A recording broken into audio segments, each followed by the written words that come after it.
Bonjour, je suis le docteur Philippe Klein. Je vous parle depuis Wuhan, où nous avons subi cette terrible épidémie de coronavirus.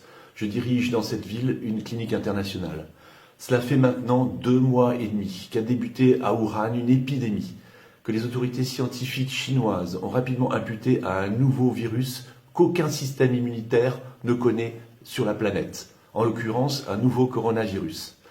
C'était pour nous une situation inédite, avec un ennemi inconnu et invisible, et il a fallu s'adapter jour après jour et lutter dans une véritable course contre la montre. Cette lutte a rapidement pris la tournure d'une guerre que nous avons menée avec un courage, une solidarité et un esprit de sacrifice collectif. Maintenant, je veux prendre la parole. Je veux prendre la parole pour expliquer aux Français ce qui s'est passé ici, afin qu'ils comprennent ce qu'il faudra faire chez nous pour arriver au même résultat. Même si la Chine vous semble très loin, même si les Chinois vous semblent différents, il s'agit du même virus, et ce virus s'attaque de la même façon à tous les êtres humains. Malgré tous les efforts réalisés en Chine pour arrêter cette épidémie, le virus est aujourd'hui en train de se répandre et de se multiplier en Europe et chez nous. J'ai vu sur la télévision française des spécialistes dire qu'il ne fallait pas s'inquiéter. Alors que la situation se détériore rapidement maintenant en France, ils se rappelaient, ces spécialistes, tout à coup, que le virus était passé par la Chine, que l'épidémie était maintenant finie en Chine et qu'il allait en être de même en France, peut-être sans trop rien faire. Alors, il s'agit là d'une méconnaissance totale de ce qui a été fait ici à Wuhan et dans le Roubaix, de cette guerre implacable qui a été organisée contre le coronavirus dans l'optique de protéger la Chine continentale et le monde, d'éviter une surmortalité et de permettre aux habitants de reprendre une vie normale, une vie sociale normale le plus rapidement possible. Écoutez-moi bien, les Chinois vont gagner cette guerre. Ils vont gagner cette guerre contre la montre en 3 mois. Mais il faut que vous sachiez à quel prix. Vous devez absolument le savoir. Les premières alertes d'une probable épidémie à Wuhan sont arrivées fin décembre 2019.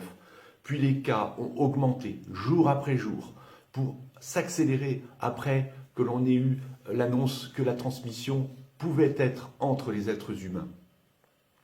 Les autorités chinoises, elles ont alors réagi en mettant en quarantaine la province du Hubei, où se situe la ville de Wuhan. Ça veut dire mettre en quarantaine 56 millions de personnes. Ils l'ont fait le 23 janvier 2020. Au début, il s'agissait d'arrêter les transports en commun, les commerces, fermer les gares et fermer l'aéroport international, fermer les frontières de la province. En ce qui concerne les écoles, fort heureusement, elles étaient déjà fermées depuis plus de 2 semaines, car nous étions au moment du Nouvel An chinois. Les gens pouvaient à ce moment-là toujours se déplacer pour aller s'acheter à manger ou bien pour se promener. Pour nous, les médecins, il fallait absolument s'adapter à cette nouvelle situation. Nous manquions de masques, nous manquions de protection, nous manquions de lits. À ce moment, la prise en charge des patients présentant des symptômes peu marqués, c'est-à-dire 85% des personnes dans le cadre de cette infection, étaient confinés à leur domicile. À la mi-février, les autorités chinoises ont constaté que toutes ces mesures étaient insuffisantes. L'épidémie n'était pas contrôlée après 3 semaines de quarantaine. Et donc, il fallait absolument intensifier la guerre. Et c'est à ce moment-là que les autorités chinoises ont pris 2 mesures radicales qui ont changé le cours des choses. 2 mesures radicales qui ont permis de finalement contrôler en 4 semaines l'épidémie. La première chose a été qu'ils ont imposé un confinement strict à toute cette population de 56 millions de personnes, c'est-à-dire la nécessité de rester dans ces appartements. Et ceci a été permis parce qu'il y a eu une solidarité autour d'une chaîne logistique pour alimenter toutes ces personnes, pour leur apporter à manger. La deuxième mesure qui a été déterminante, c'est la nécessité, l'obligation pour les personnels médicaux de caractériser tous les cas de patients présentant le coronavirus, c'est-à-dire de sortir de la population ne présentant pas le coronavirus tous ceux qui étaient infectés, de façon logique à arrêter l'épidémie. Ceci a été permis grâce au travail des médecins qui ont isolé les patients présentant le coronavirus et les patients au contact de ces sujets sur des critères cliniques, sur des critères scanographiques essentiellement, car on sait que ce coronavirus donne des pneumonies avec des images tout à fait caractéristiques au scanner thoracique. Et puis, ils ont aussi réalisé des tests PCR, mais ils se sont rapidement rendus compte qu'il y avait beaucoup de faux négatifs. Donc, ils ne se sont pas totalement concentrés sur ces tests PCR. À partir de là, les sujets qui présentaient le virus et présentaient des formes graves, c'est-à-dire à peu près 15% des cas, ces sujets-là ont été bien entendu hospitalisés. Les sujets présentant des formes mineures, donc 85% des cas, ont été placés tous ensemble en confinement dans des stades. Et les sujets contacts, eux, ont été placés dans des hôtels. Je peux vous dire que la population chinoise, elle a adhéré avec courage, avec patience, avec solidarité, parce qu'elle a rapidement compris la gravité de la situation et qu'elle a rapidement compris les enjeux.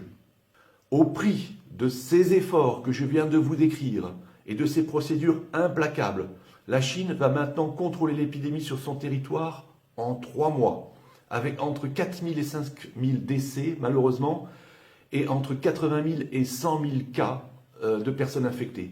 Mais que sont ces chiffres par rapport à une population de 1,5 milliard de personnes?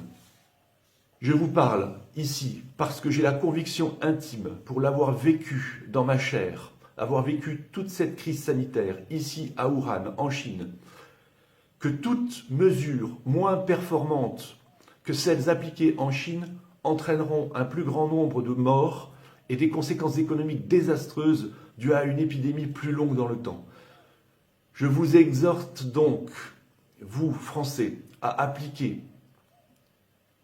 à notre façon, dans un souci de santé publique et dans un souci de protection des individus, les règles de maîtrise efficaces prouvées ici par la Chine, et cela le plus vite possible et de façon implacable.